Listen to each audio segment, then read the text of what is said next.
Thank you so much. That is beautiful. And now I'm pleased to introduce again our Reverend Evin Wilkins, our candidate, the second week for his talk. Last Sunday, he blessed us with both a talk and a workshop. And for those who weren't here last week, Reverend Ed is a dynamic voice in both spiritual and technological spaces. He earned a Bachelor of Science in Criminal Justice and a Master's of Education while working full-time. And then from Spirit, brought into ministry school at Unity Urban Ministerial School in Detroit. I had no idea there was such a thing. He was ordained in 2019 and remains involved with the school teaching the technology curriculum. He's held part-time and senior ministry positions at Unity churches in Madison, Spokane, and West Bend.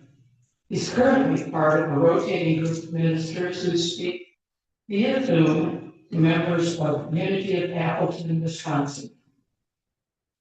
In reading his references, we were especially impressed with the roles that he and his wife Mindy have played on the prayer team and youth ed program in Dallas, Texas, prior to his ordination. Reverend Ed's career in technology spans healthcare, robotics, and a variety of software fields. He is a published writer and a lifelong student of yoga, philosophy, and is a passionate paranormal enthusiast who hosts a paranormal podcast available on Spotify and Apple Podcasts. He's originally from Texas, and he and Mindy now live here in the beautiful Pacific Northwest with their beloved fur children. So let's welcome. Let's go.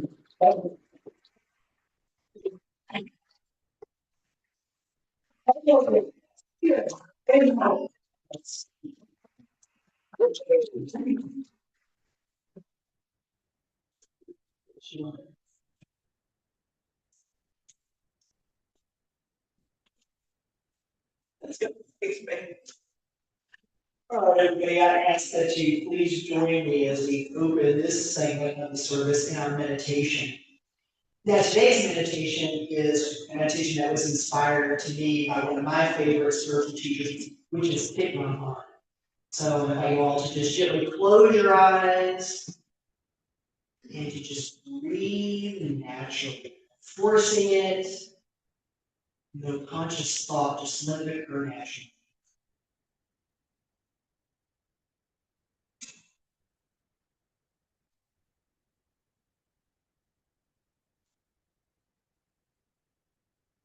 In the words of Thich Nhat Hanh, breathing in, I know I am breathing in.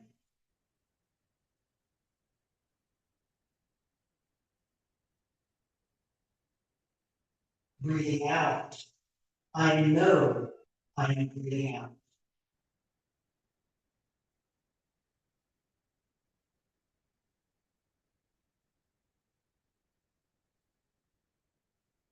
Breathing in, I calm myself.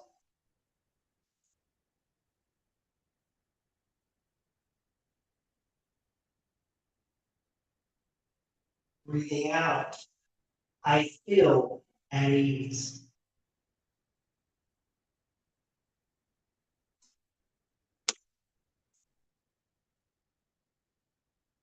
Breathing in, I calm both body and mind.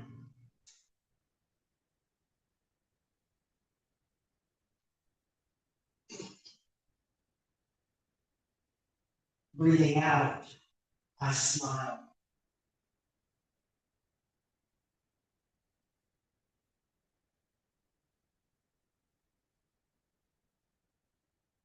Dwelling in the present moment, I know this is the only moment.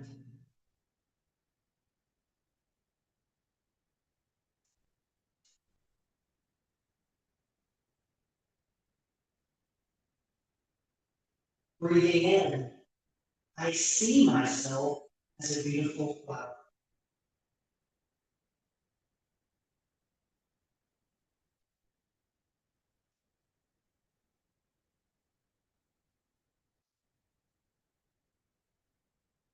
Breathing out, I feel fresh and rejuvenated.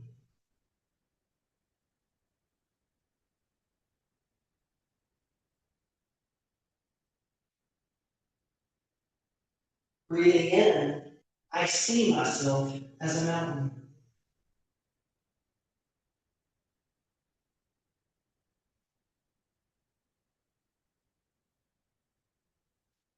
Breathing out, I feel solid and strong.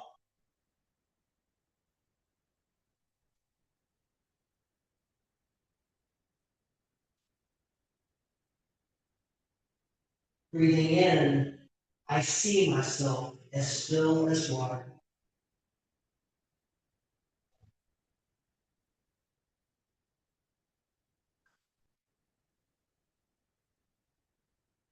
Breathing out, I reflect all that is.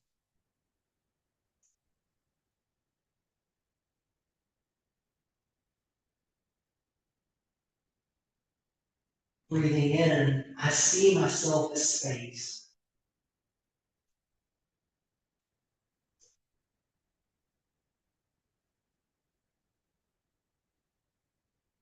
Breathing out, I feel free.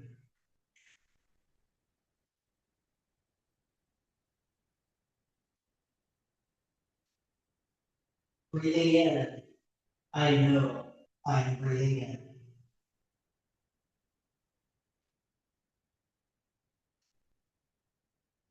And breathing out, I know I am.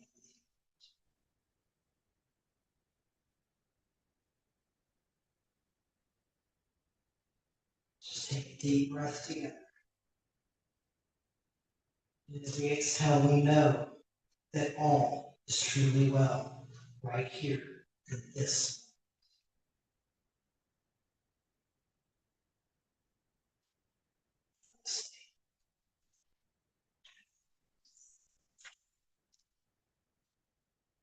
So I'm really glad that you all welcomed me back today. And you tried to chase me out. Seriously, so I'm going to take those.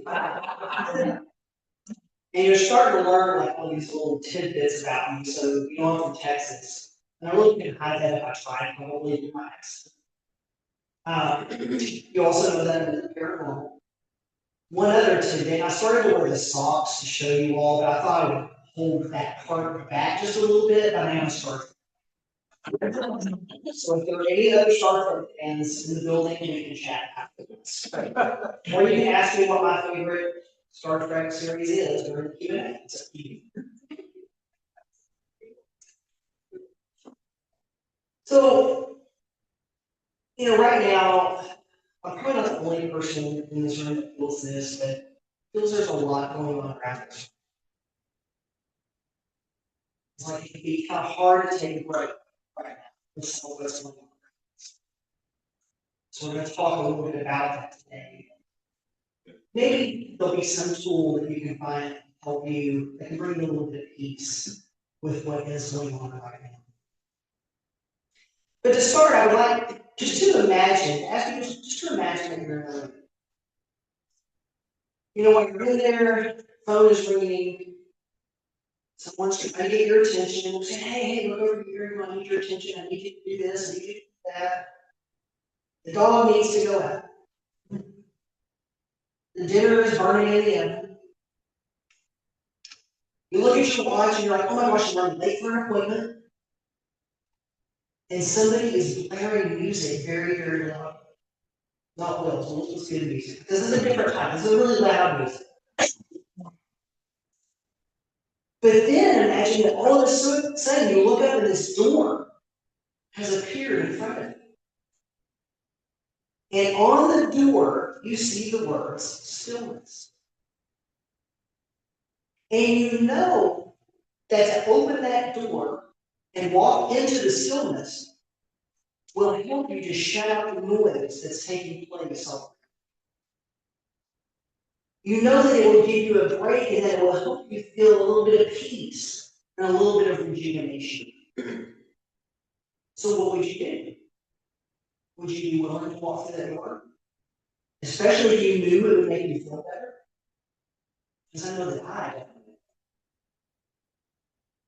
And I'm sure most of us in this room knows what it feels like when life starts to feel just a little bit chaotic or alive. And it's often to see why, because we have so many things now that vie for attention. And all at once, our phones are alerting us there's something we need to do. Maybe it's a text or an email, a phone call that needs to be returned. A calendar notification that something is past due or almost past due. Well, adulting can be really hard, can it? There's always something that needs to be tending to.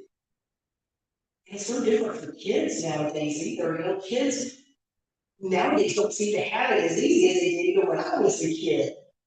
There now seems to be so many different obligations out there, school, homework, sports, all the things that even kids are now doing that pull them in all these different directions. But all of these things can begin to make our minds feel a little scattered. And it can take us out of the focus of the present moment. Especially when we're thinking ahead, when we're completing one task and already thinking ahead to the next task that we need to complete. And lots of times, I don't know about you, because I think you can pump your own gas in Oregon, right? I live in Vancouver, so we can't. Okay. Well, if you go someplace where you pump your own gas, there's videos now in the gas pump, potato chips or soda or whatever it is. And you can't even just get a moment of silence while you're pumping gas and that advertisement, whatever you get your things. In Texas, they have like a little button you can push to silence those, but you can like hear it. But when all of these things keep vying for our attention, we can start to feel depleted. And sometimes it can make us feel like we just run home, shut the door, and just bury ourselves in the house. The Dr. Pedro Shojai, I may have really watched his name, so I did it. But he is the author of a book I have on my shelf called The Urban. And in his book, he says, we live in a culture where meaning is lost. We look for it in places it can't. The hero's journey is not in front of us. The old tales that were told around the fire have been replaced by sitcoms, reality shows. And he goes on to say, today we live in a humdrum reality where nothing is really interesting. So we crave something else. We search for meaning but come up empty or only partially satisfied. We bought into a worldview that was put in front of us, that it has failed to deliver. And of course, I'm not saying that we ignore our responsibilities, because they have to be done, right? We have to adult, even when we don't feel like we have to adult. But it's also important to remember that we can't run on it. We fuel our cars for a reason, right? It keeps the engine running. It allows our cars to carry us from place to place, wherever we go. And we are much the same. We have to replenish ourselves and fuel ourselves to be able to run at optimal levels. And of course, it's important that we do this physically, that we do it emotionally, and that we do this spiritually. Because if we don't replenish all of those things, we are not going to be able to perform at our best. But today I really want to focus on the spirit. And to do that, I ask that you be willing to step into the stillness. Because there is where we are going to find the fuel that we need to replenish us. The Unity co-founder Charles Fillmore, he frequently emphasized the importance of stillness and what he called the silence as a core spiritual practice. He saw it as a necessary means for communion with God and realizing one's inner divine potential. Now, when I was a child, my family, we took these really neat vacations every summer. And we didn't take vacations to hotels and that. Instead, we would pack our bags and we would head to the nearest mountains, which growing up in Texas, it was Colorado, New Mexico. They have nice mountains there. Some people are like, hey, mountains in New Mexico. I'm like, they do. It's not hard to try it. But we would immerse ourselves in the beauty of those places for up to 2 weeks. And it was tent camping when I was a kid. As I started getting older, my parents were like, yeah, we really should get campers. My parents were like, we put that tent up every time.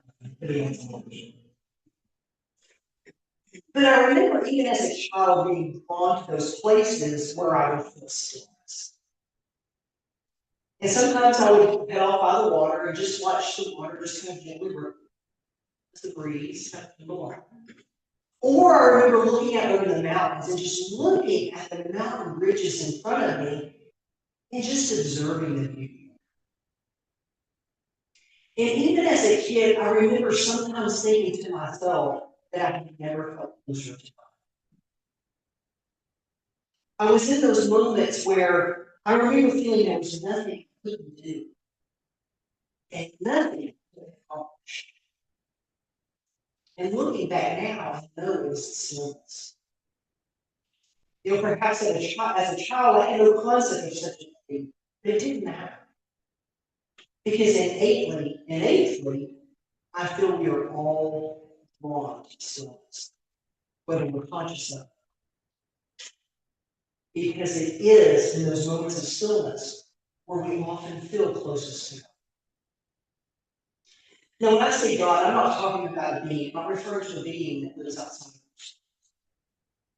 I'm not talking about a being that's in the sky looking down with judgment. Charles Fillmore described God as the one infinite, omnipresent spirit, the fundamental divine mind in which all reality is. He went on to say that God isn't a separate being, but the indwelling light and intelligence within everyone and everything, accessible through human consciousness and thought, making us co-creators.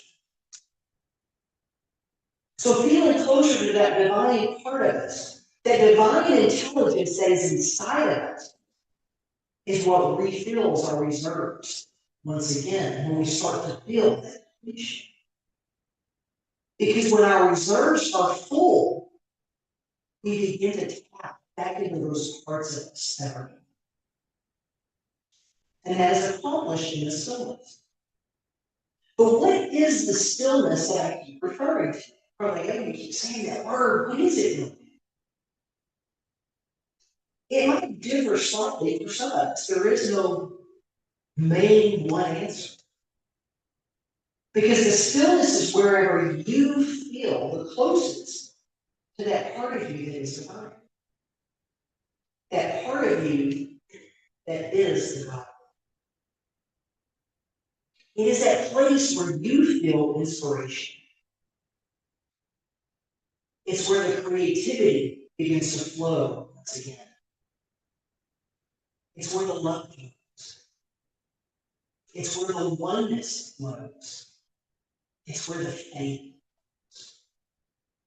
It's that place where you look around you and you see opportunity. Where the people who are here to help you on this part of your life begin to seemingly just appear in your life. It's when you sit down in front of a blank canvas, pick up your paintbrush, and to begin forth that which was only existing in your mind out into reality. It's where we begin with the divine to co-create our lives. And the stillness is not the same for everyone. For most of us, it may be like mine was. It may be heading up to mountains. For another, it may be found during a good soak in a hot spring somewhere. Or just sitting by yourself. But where it is and how it looks for each one of us, that's not what's important. The main thing is that you're willing to sit. But lucky for us, there are tools to help us step into this stillness. And they are readily available for all of us anytime we want to use. So the first tool, and perhaps the most essential, is awareness. then this may not be the first tool that we tend to think about when we think of these spiritual practices. But it's one of the most important. Because without the awareness that you are beginning to feel depleted, you may not even likely think of the stillness, much less. So it takes an awareness to begin to know when you actually feel that completion. And awareness is likely going to show up in different ways for different people. It's not going to be the same for me as it is for you, probably. So it's important to know what those signs are for you. You know, maybe you might start to feel agitation.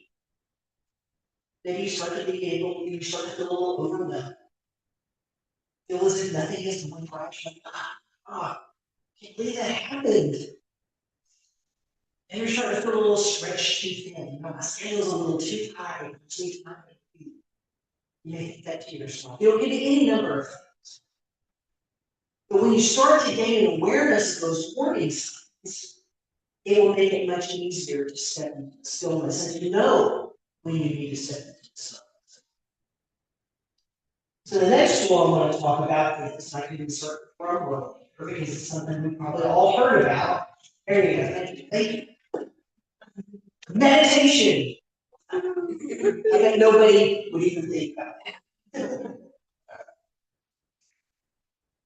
But I grew up in a Baptist church.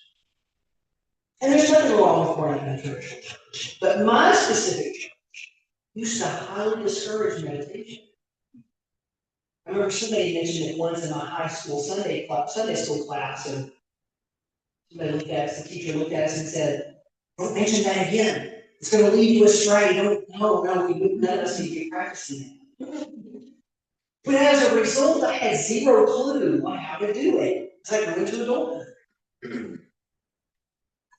And I had to learn what it was and what it wasn't. So I remember once asking a friend of mine what sort of thing trying. And she told me, she's like, "Well, Ed, you need to go sit in the room and you just clear your mind.